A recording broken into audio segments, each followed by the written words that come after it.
Hey everyone, in today's video, I'll show you how to pass Stripe fees directly to your customers. It's quick, simple, and saves you money. First, log into your Stripe account by heading to the website and clicking Sign In at the top right. Once you're on your dashboard, navigate to Billing, Invoices. Next, open the invoice for the customer you want to charge, then confirm the currency and select the product or service you're billing for. After that, scroll down to Custom Fields and enable it. Now, add a new line item and label it as Processing Fee or Service Charge. Enter the amount you want to pass along to your customer. Double check all invoice details, and when everything looks good, click Send Invoice. That's it.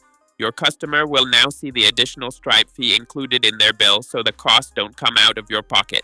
If this helped you out, don't forget to like, share, and subscribe for more quick tutorials. See you in the next one.